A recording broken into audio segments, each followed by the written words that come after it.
Welcome back, everyone, for another deep dive. This time, we're looking into a case that, well, it's truly bizarre. Oh, yeah. Yeah, the 1990 murder of Marlene Warren in Wellington, Florida. Okay, I'm intrigued already. Our main source is a Postmortem episode, they call it, of the 48 Hours podcast. Okay. And it features some insights from the correspondent, Peter Van Sant, and the producer, Ruth Chinetz. Now, this story has one central element that's so strange, it sounds like it's straight out of a movie. Oh, wow. Lay it on me. A killer clown. You're kidding. A killer clown. No, I'm serious. Wow, that's wild. Okay, so where do we even begin with something like that? Well, I think it's important to first kind of set the scene, right? Yeah, for sure. Wellington, Florida, back in 1990, wasn't exactly known for its violent crime. Right. You know, luxurious homes, successful people living these seemingly idyllic lives. That classic kind of American dream suburb, huh? Exactly. Marlene Warren, she was a prominent businesswoman. She was one of them. So you wouldn't typically associate this type of brutal crime with this type of setting. No, not at all. It's such a jarring contrast. Right. But then on a day that seemed like any other, Marlene Warren is shot right on her doorstep Oh my gosh. by someone dressed as a clown, balloons, flowers, the whole 9 yards. You've got to be kidding me. Are you serious? I'm dead serious. A clown. Wow.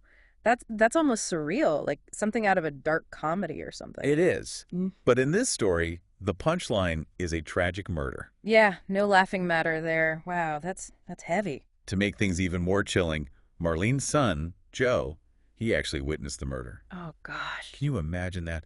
And get this, his initial thought when he heard the gunshot was that one of the balloons had popped. Oh my God, that's heartbreaking and so eerie too. It just adds to the whole bizarre, unsettling nature of it all. It really does. And that brings us to the clown disguise itself, right? It's both creepy and strangely effective at the same time. Yeah, that's a really good point. I mean, why would someone choose such an outlandish costume? From a psychological standpoint, I think it's actually a brilliant misdirection tactic. Oh, how so? Well, think about it.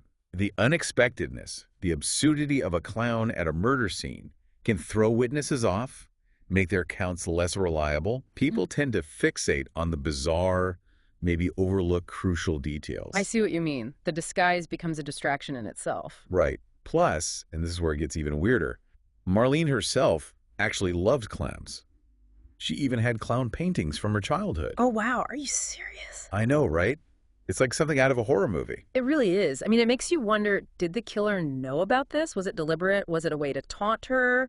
Or just to add another layer of confusion? Right. Was this a personal detail the killer was exploiting? It definitely adds a psychological dimension that's just, well, it's disturbing. Totally.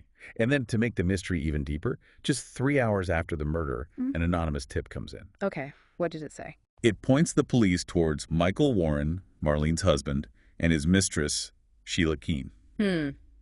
So immediately the focus shifts to infidelity and a possible motive. Exactly. Yeah. And Sheila quickly becomes the prime suspect. What do you make of the timing of that tip? 3 hours, that's incredibly fast. Yeah, it is pretty suspicious, isn't it? I mean, it suggests someone close to the situation had prior knowledge, maybe even knew about the crime before it happened. It's a classic example of how an anonymous tip can be a tool, you know? Oh, absolutely. A tool to either implicate someone or maybe divert attention away from the real perpetrator. Exactly. It makes you question everyone involved. Right. And to add fuel to the fire, there's actually quite a bit of evidence seemingly pointing towards Sheila. Like what? A costume shop clerk thought she recognized her. Fibers were found that matched those in her apartment. And the getaway car, even a strand of brown hair similar to hers, was found in the car. So at first glance, it seems like a pretty clear trail leading straight to her. It does, doesn't it? But here's the catch. It was all circumstantial evidence. Ah, okay. So suspicious, but not conclusive proof. Right. It raises questions, creates suspicion, but it doesn't definitively prove guilt. Yeah, that's important to remember. I mean, fibers can come from anywhere. The hair wasn't a perfect DNA match. And eyewitness accounts, well, those can be unreliable, especially in a stressful situation like that. Exactly. It's like having a puzzle piece that could fit, but you need more to be sure. Right. You need those other pieces to confirm the picture. And to complicate things further, Mike Warren, the husband, he had what seemed like a solid alibi. He was on his way to a racetrack with friends when the murder happened. Oh, wow. So now we have a possible motive, but no clear suspect. Right. It's already a tangled web. And it's about to get even more twisted. Because 12 years after the murder in 2002, Mike Warren and Sheila Keene, they get married. Hold on, they got married after all that. You've got to be kidding me. Well, they tied the knot. Wow, that's a huge twist. What do you make of that? I mean, it makes you question everything, right? Their motivations, their relationship, was it genuine? Or was this all just part of some elaborate plan? Yeah, exactly. Did they marry to solidify an alibi? Was it a love story in the middle of a tragedy? I mean, it raises more questions than it answers, for sure. It really does. Yeah. And it makes that initial anonymous tip even more suspicious. Oh, absolutely. Yeah. Like, was someone trying to frame them all along? Or were they covering for each other? It just adds another layer of intrigue to the whole thing. Absolutely. And just wait, it gets even crazier. Decades later, it comes to light that crucial evidence was mishandled, potentially contaminated. What? Seriously, how did that happen? We're talking torn bags, evidence potentially exposed. It was a major setback for the prosecution. I bet. You build a case, you meticulously piece together all this evidence, and then you find out key parts of it have been compromised. What? That's a nightmare scenario. Right. It throws the entire investigation into question. It casts a shadow of doubt over everything, regardless of the outcome. Absolutely. It erodes public trust in the justice system, too. Definitely. And this mishandling of evidence, it likely played a role in what happened next. What's that? After 27 years of uncertainty, Sheila accepts a plea deal, pleads guilty to second-degree murder to avoid a possible life sentence. So, after all that time, a plea deal, did that bring any sense of closure? It brought some resolution, but it still leaves a lot of unanswered questions. It doesn't feel like a clear victory for either side. Yeah, that's what I was thinking. Like, was justice served? It's hard to say.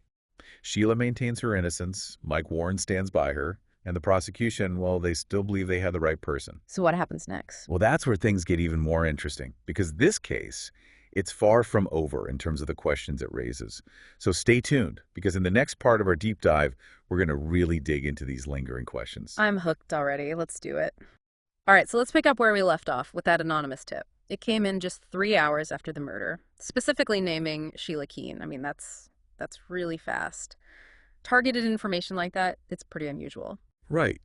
It almost feels like someone wanted to make sure she became a suspect right from the get-go. Like, what could their motivation be? Well, think about it. It could be someone with a grudge against Sheila, someone trying to frame her. Oh, yeah, I hadn't thought about that. Yeah. Someone trying to, set her up. Right, or maybe someone genuinely thought she did it, and wanted to make sure justice was served, in their mind anyway. Yeah, maybe they thought they were doing the right thing. But still, it's hard not to be suspicious about the timing. Absolutely. And this is what makes anonymous tips so tricky. They can be incredibly helpful, leading to breakthroughs in a case. Oh, yeah, for sure. Like, sometimes they're the key piece of the puzzle. Right. But they can also be incredibly misleading. Totally. Like, what if someone's intentionally trying to manipulate the investigation, throw the police off course? Exactly. And then it becomes a tool, for personal agendas, revenge, things like that. And we may never know the true motive behind this particular tip. Yeah, that's true. It just hangs over the whole case, doesn't it? Definitely. Adds another layer of complexity to an already tangled story. Then there's the matter of Mike Warren's actions. Yeah. What about him? I mean, he denies the affair with Sheila at first, but then, get this, 12 years after Marlene's death, they get married. Oh my gosh, I remember you saying that earlier. That's wild. What could possibly explain that? It just seems so contradictory. Right, and the timing, it's just so strange. Well, I think you got to consider the circumstances. Denying the affair initially, that might have been a natural reaction, Yeah, like a knee-jerk thing to protect himself. Right. Especially when you're suddenly under suspicion in your wife's murder case. Makes sense. I mean, it's a common human response. Protect yourself, protect your reputation when something this shocking happens. Right, but then why marry Sheila years later? I mean, with all the suspicion surrounding them, it's almost like a defiant act. Yeah, the timing is definitely curious. And it's interesting because it coincided with a renewed interest in the case. And some advancements in DNA technology. So maybe they felt like becoming husband and wife would create a stronger legal defense, Like a united front. Right. They couldn't be compelled to testify against each other. But there's also the emotional side to consider. I mean, they were connected by this shared tragedy, a secret they kept all those years. And maybe in a weird way that brought them closer together. Maybe it's possible the marriage was their way of, I don't know, finding some solace, some support in each other, a bond forged under pressure. It's hard to wrap your head around it. Yeah, definitely. It's a complex situation where human emotions get all mixed up with legal strategy, and who knows what their true motivations were. But hey, speaking of legal strategy, can we talk about the elephant in the room? Oh, you mean the mishandled evidence? Yeah. I mean, it's mind-boggling that something so crucial could be treated so carelessly in a murder investigation. It's a big deal, right? Like, it really shows how human error can impact even the most serious investigations. It makes you wonder, like, what other mistakes happen that we don't even know about? Yeah. It really emphasizes how important it is to have those meticulous procedures for evidence collection, the chain of custody, everything. Because if you mess that up, it has repercussions. Big time. It doesn't just impact whether or not you get a conviction, it also affects people's faith in the justice system as a whole. Like, how can you trust the outcome if you know that things were handled so poorly? Exactly. And in this case, I think it's fair to say that the mishandled evidence probably played a role in Sheila's decision to take that plea deal. Oh, how so? Well, if the evidence had been handled properly, she might have faced a much stronger case, potentially a life sentence. Who knows? Right. It's impossible to say for sure, but the compromised evidence definitely weakened the prosecution's position, and that probably made a plea deal a much more appealing option for her. It's frustrating, right? Because then you have to ask, what does justice actually mean in a case like this? That's a great question. Is it just about getting a conviction? Or is it more about finding out the absolute truth, no matter what? Or is it about closure for the victim's family? And in this case, there are no easy answers. Sheila's been convicted, but she's still saying she's innocent.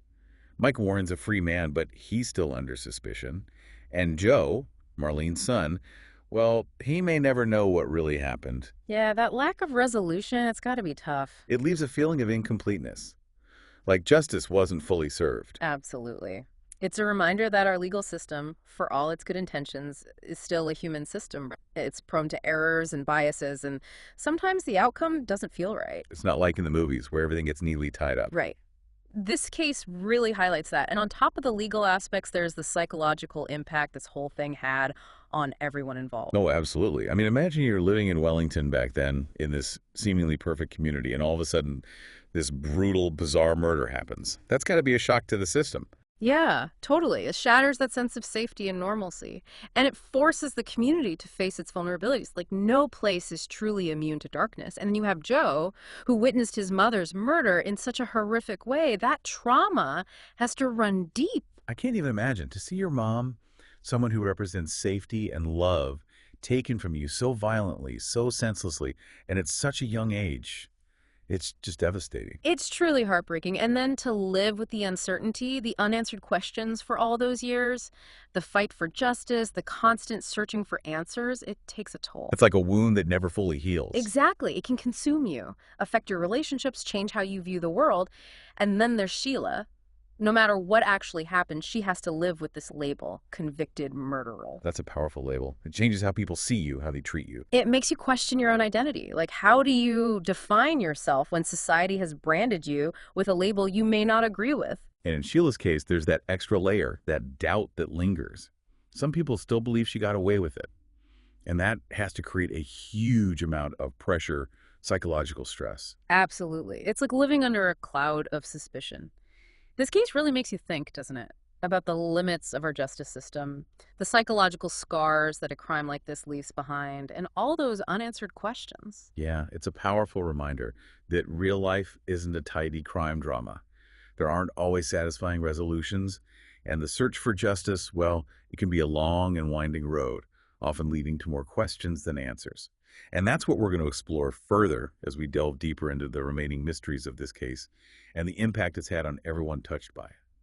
You know, it's amazing how this case, even after all this time, still manages to capture people's imaginations. You know, the clown, the seemingly perfect life shattered, the mishandled evidence, all the unanswered questions.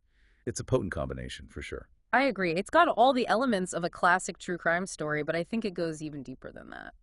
Yeah, what do you mean? Well, I think it transcends the typical whodunit narrative, because it's not just about figuring out who committed the crime, it's also about the ripple effects, the psychological toll it takes on everyone involved. That's true. We've talked about the legal aspects, but the human side of this story is just as important, if not more so. Exactly. And I think that's what keeps people coming back to this case, even after all these years. It's a story about human nature, about the choices we make, the consequences we face, and the secrets we keep. Okay, let's dive back into that then. Think about the residents of Wellington living in this community that projected an image of safety, affluence, and then bam, this brutal act shatters that whole perception. It's a stark reminder that even in those seemingly perfect places, darkness can lurk beneath the surface. Right, like a crack in the facade of the American dream. Yeah. And for the community, I imagine it was a real wake-up call. They had to confront their own vulnerabilities, question the illusion of security they maybe once had. Right. It's like nowhere's truly immune to this kind of tragedy. And then you have Joe, Marlene's son, who saw it all happen. The trauma of witnessing his mother's murder in such a shocking way, it's just, I can't even imagine. It's unfathomable to have your world turned upside down like that at such a young age, to see your mother, who represents safety and love, taken from you so brutally. And in such a bizarre way, too. Right. It's not just the violence, it's the absurdity of it all. The clown, the balloons, it's like something out of a nightmare. Exactly. It adds another layer of trauma to an already horrific situation. And then on top of that, he has to live with the uncertainty, the lack of closure for all those years, searching for answers, fighting for justice. It's a heavy burden to carry. And it's not just Joe. There's Sheila, too. Regardless of whether she's guilty or innocent, she now has this label, convicted murderer. How do you even begin to process that? I mean, it changes everything, doesn't it? How people see you, how they treat you. It becomes a part of your identity, whether you want it to or not. And for Sheila, there's that added layer of doubt. Some people always believe she got away with it. That's got to be a lot to deal with. Definitely. It's like you're constantly being judged, even after the legal system has made its decision. Exactly. It's a powerful reminder that justice isn't always black and white. It can be messy, complicated, and sometimes leave more questions than answers. And sometimes closure is just, it's out of reach. And I think that's what makes this case so compelling, even after all these years. It challenges us to think about what justice really means, about the lasting impact of trauma, and about the power of those unanswered questions. I couldn't have said it better myself. It's a story that stays with you long after you've heard it, and it makes you realize that real life is rarely as neat and tidy as we see in the movies. Absolutely. The truth can be elusive, justice can be imperfect, and the search for answers can be a lifelong journey. But I think by engaging with these tough questions, by acknowledging the complexities and ambiguities, we gain a deeper understanding of the human condition, with all its flaws and contradictions. And ultimately, I think that's what makes exploring these kinds of cases so worthwhile. We might not always get the answers we're looking for, but the process itself can be enlightening. Well said. I think that's a great note to wrap up on. Thanks for joining me on this deep dive, everyone. It's been a fascinating, albeit unsettling, journey. And until next time, keep those critical thinking caps on, and remember, sometimes the most intriguing mysteries are those that remain unsolved.